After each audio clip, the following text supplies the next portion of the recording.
Ne apropiem deja de zona asta de pavilioane expoziționale și încep să apară construcțiile astea moderne. Aici este un pod pietonal destul de recent, pare. Uite, de acolo poți să intri să traversezi râul Ebru. Iar țepușa asta, uite, să vede cât de interesant cum susține podul. Țepușa asta e practic acul ce va înțepa bula, de data asta din zona de acțiuni și cripto, cel mai probabil. E un ac mai mare pentru că și bula este foarte mare. Rămâne de văzut ce se va întâmpla în noul an și cum vor decurge investițiile dumneavoastră, precum și ale dumneavoastră. Haideți să mergem către infinit, către o bulă infinită de bucurie și fericire. Altă perspectivă cu podul, râul și acolo trebuie să ajungem noi. În depărtare se vede, ce se vede mai clar, dacă poți să-mi spui? Zona asta de aici, solzoasă, așa, este podul făcut de Zaha Hadid, este podul pietonal. Ok. Mă rog, care are mai multe funcții și expoziționale, în fine. Ajungem și povestim acolo. Mai vedem și restul de pavilioane. O să avem pavilionul Spaniei, pavilionul Aragonului, o sculptură. Ajungem acolo și povestim. Da, iar aici o instalație pentru cei care vor să facă gimnastică. Te-agă sus de treburile alea și faci gimnastică. Glumesc, evident. Am ajuns și în parcul dedicat expoziției internaționale din 2008 și acum ne vom îndrepta către unul dintre pavilioanele de aici. În fața noastră este chiar Pabellón de Aragón, pavilionul Aragonului, care este una dintre clădirile iconice construite pentru expoziția internațională din 2008. Acest pavilion a fost conceput pentru a reprezenta regiunea Aragon și este o expresie arhitecturală unică, care combină simbolismul local cu inovația. Forma clădirii este inspirată de o mână de spic de grâu, simbolizând agricultura și legătura regiunii cu natura. Această alegorie subliniază rolul regiunii Aragon ca un important furnizor de resurse agricole. Fațada exterioară este alcătuită din panouri ceramice tridimensionale, dispuse în mod simetric, care creează o textură ce amintește de structura naturală a grâului. Panourile ceramice utilizate sunt realizate din materiale locale, punând accent pe tradiția meșteșugarelor din Aragon. Clădirea e proiectată cu tehnologie eficientă energetic, respectând tema centrală a expoziției din 2008, apa și dezvoltarea durabilă. Suprafața totală este de aproximativ 2500 de metri pătrați, suficientă pentru a găzdui diverse expoziții și evenimente pe durata expoziției. După terminarea evenimentului din 2008, Pabellón de Aragón a fost reutilizat pentru diverse activități, inclusiv expoziții temporare, evenimente culturale și conferințe. Este un exemplu de sustenabilitate și regenerare urbană, ilustrând cum o clădire creată pentru un eveniment poate avea o viață activă în comunitate. Hai să ne îndreptăm, bun, uite, și suntem chiar sub ea acum, să văd foarte interesant cei 3 piloni de susținere aici, 3 piloni uriași pe care se sprijină practic întreaga greutate a clădirii. Aici e și o zonă, practic, pare că poți să faci și skate, să dai cu skateboard-ul, faci flic-flacuri. Momentan a început ploaia, nu cred că e suficient de mult și ai grijă la da. E și luni, nu cred că e un moment prea prielnic pentru skateboarding, dar noi o să facem skateboard. Nu, o să facem surfing pe apă, pe ploaie. Uite și aici. Hai să vorbim un pic și despre treaba asta între cele două pavilioane. Aici, ăsta în stânga este pavilionul Justiției. De fapt este clădirea Justiției. Iar undeva în dreapta tot ceva sunt, uite, tot Justiția. Sunt tot clădiri administrative și chiar și asta de dreapta e o clădire administrativă. Dar e foarte interesant modul în care sunt unite cu această copertină pe care am mai regăsit noi motivul ăsta unde? Chiar în Lisabona? În Lisabona. Ce era acolo? Pavilionul expozițional dedicat Lisabonei, da. Realizat de Alvaro Siza, însă acea copertină nu este susținută de stâlpi, este da. O să puteți să vedeți respectiva clădire într-unul dintre clipulețele noastre când am vizitat Lisabona. E acolo, am vorbit și despre el. Și uite, hai să continuăm să vedem ce e pe aici și să mergem către următoarea Următorul pavilion, interesant. Chiar lângă Palatul de Justiție, Ciudad de Justicia, cum îi spune în spaniolă, se află și acest acvariu din Zaragoza, unul dintre cele mai mari acvarii fluviale din Europa. Inaugurat, bineînțeles, tot atunci pentru expoziția din 2008, care avea ca temă apa și dezvoltarea durabilă. Acvariul se concentrează pe viața acvatică din diverse ecosisteme fluviale și râuri din lume. 4 teme importante aici e râul Ebro, bineînțeles, care este lângă, râul Amazon, râul Nil și râul Mississippi. A început ploaia mai tare. Aici avem acum, în partea stângă a pavilionului, despre care vom vorbi imediat, cealaltă fațadă a acvariului. Iar ce avem acum este Pabellón de Spania, pavilionul Spaniei, care e una dintre cele mai remarcabile construcții ale evenimentului. Pavilionul a fost construit ținând cont de principiile dezvoltării durabile. A fost împărțit în mai multe secțiuni care oferau vizitorilor o experiență interactivă a diversității Spaniei, de la tradițiile sale culturale și istorice până la realizările moderne în domeniul tehnologic și al sustenabilității.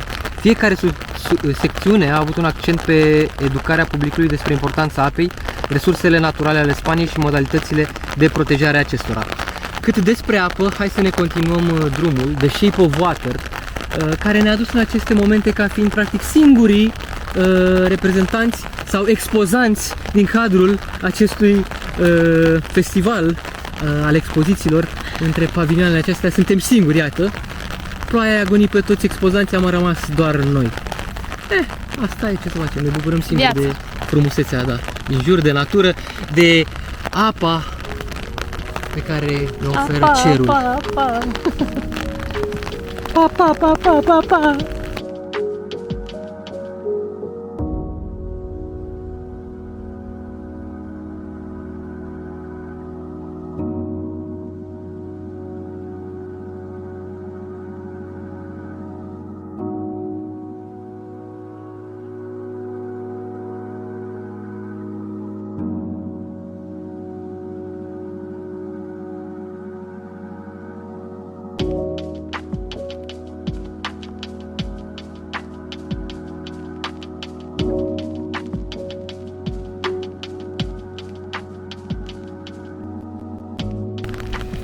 În față o să ne întâlnim cu El Alma del Abro, Sufletul Ebrului, care este o sculptură emblematică creată de artistul spaniol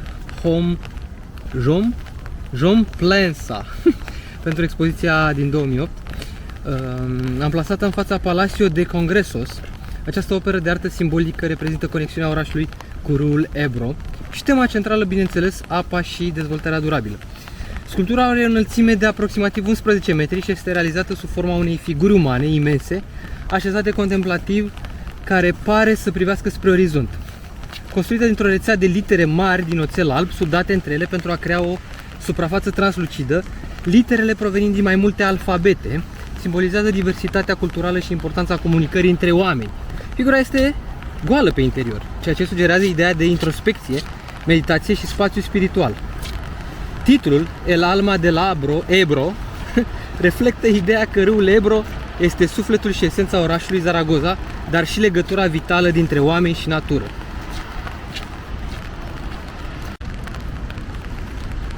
În spatele acestei sculpturi impresionante, de-a dreptul, pentru că, uite, ne-am apropiat de ea și o vedem mai bine, se află și Palacio de Congresos, despre care o să încep să vorbesc chiar acum. Ulterior o să filmeze Oana.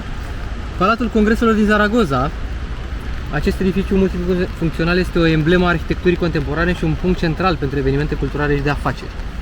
Designul inovator, clădirea are un design geometric și curb-liniar, cu forme organice, care se integrează armonios în peisajul urban al zonei. Fațada este acoperită cu panouri din aluminiu și sticlă, creându-ne un efect vizual deosebit prin jocurile de lumină și reflexii.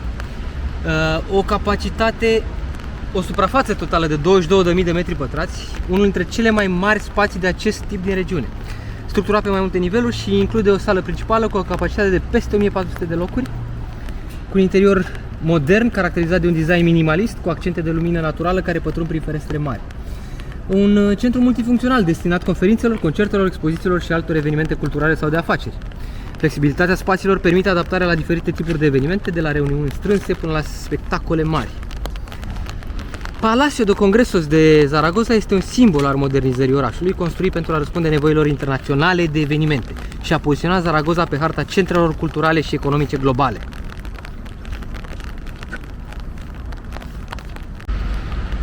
În imediata apropiere a Palatului Congresului este și Espacio Empresarial Expo, care este un complex dedicat afacerilor. Complexul include mai multe clădiri, este chiar ce vedem acum în față, moderne, concepute inițial pentru expoziție, care au fost reamenajate pentru a găzdui birouri, săli de conferințe și spații pentru întâlniri. Arhitectura păstrează caracterul inovator și sustenabil al construcțiilor din perioada Expo 2008. Găzduiește diverse companii, organizații și instituții care își desfășoară activitatea într-un mediu modern și colaborativ. Include, bineînțeles, facilități pentru evenimente corporative, lansări de produse, conferințe și expoziții temporare. Aici își au sediul mai multe startup-uri, e practic un hub pentru startup-uri, pentru că oferă, cum vă spuneam, spații flexibile și infrastructură de ultimă generație. Se vede că se întinde foarte, foarte mult până în pavilionul de expoziție Aragones. Aragon? Aragon, da. Aragon. Uite cât de lung e. Pare 500 de metri lungime nebunia asta. Și vis-a-vis, cum s-ar spune, mai sunt niște pavilioane care, nu știu exact care e treaba cu ele, dar sunt și ele... Există. Nu știm care e treaba cu ele, dar există. Cu siguranță există. Bun, acum o să ne îndreptăm către, probabil, pasajul pietonal al lui Zaha Hadid.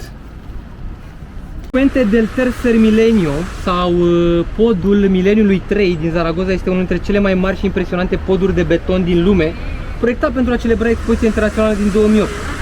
Un exemplu remarcabil de inginerie modernă, combinând funcționalitatea și estetica. Podul are o formă arcuită cu un arc principal de 270 de metri, fiind unul dintre cele mai mari arce din beton precomprimat din lume. Forma sa curbiliniară este inspirată de dorința de a crea o structură elegantă și iconică pentru oraș. Ca dimensiuni, podul are o lungime de aproximativ 275 de metri și o lățime de 43 de metri, fiind suficient de mare pentru a acomoda atât vehicule cât și pietoni. Cred că pe zona aia acoperită, cred că pe acolo trec pietonii, nu? Da, sunt două zone, și pe o parte și pe alta. Două pasarele pentru pietoni acoperite. De pe podul mileniului 3 putem să vedem un picuț din coaja podului făcut de Zaha, în care nu putem intra, din păcate. Și care seamănă foarte bine cu un dragon din Game of Thrones, sau mă rog, solzii așa cu spatele ăla ondulat, nu? Da. Da. Și mergem spre, traversăm podul mileniului 3 acum. Să vedem dacă rezistă, că la greutatea noastră, că suntem oameni cu greutate, să vedem dacă rezistă. Asta e adevăratul test al rezistenței.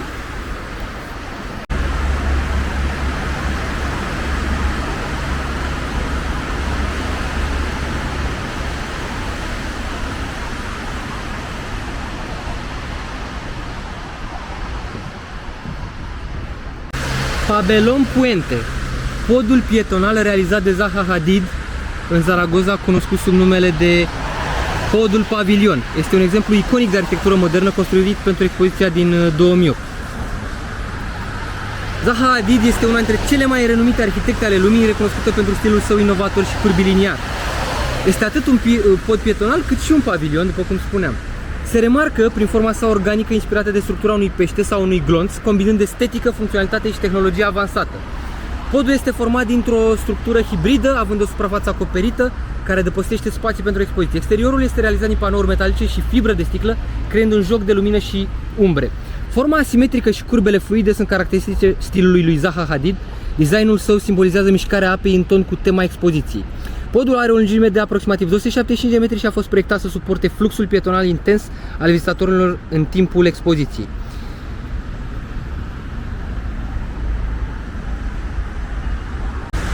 Am zis să ne filmăm și noi cu minunatul pod pietonal al Zahei Hadid, pentru că am încercat să intrăm, dar e închis, nu am avut acces din păcate, am fi vrut să traversăm. Acum este o expoziție la interior, dar e închisă expoziția respectivă. Am văzut că erau niște mașini de epocă prezente acolo. Am încercat să intrăm, nu se poate. Asta e, data viitoare. Și vă lăsăm de aici cu ultimele imagini cu un cățeluș care se joacă, se bucură de natură. Ia uite-l, fugi, fugi, fugi! Run, Forest, run, run, run, run! Și o să fugim și noi acum, căci ne așteaptă alte și alte minunății! Yay! Un alt exemplu de arhitectură contemporană remarcabilă este această clădire, Caixa Forum din Zaragoza, care este o sală multifuncțională recunoscută pentru designul său modern și inovator, proiectată de firma de arhitectură Carme Pinos. Forma geometrică inovatoare, exteriorul acoperit cu plăci perforate din beton și metal, reflectând lumina în moduri foarte interesante. Designul clădirii este gândit pentru a fi sustenabil, utilizând tehnologii care reduc consumul de energie și maximizează utilizarea luminii naturale. Am observat și un alt detaliu interesant, James Bond păzește, chiar James Bond păzește această clădire de undeva de sus de acolo, sau e cu ochii pe noi, nu știu exact, sau pe alegerile de România, nu știu ce se întâmplă, cred că serviciile secrete sunt cu ochii pe alegerile de România, în turul 2, o să vedem. În turul 1 nu și-au făcut treaba, sper în turul 2 să-și facă treaba mai bine. James Bond, te salutăm, fii cu ochii pe alegerile de la noi.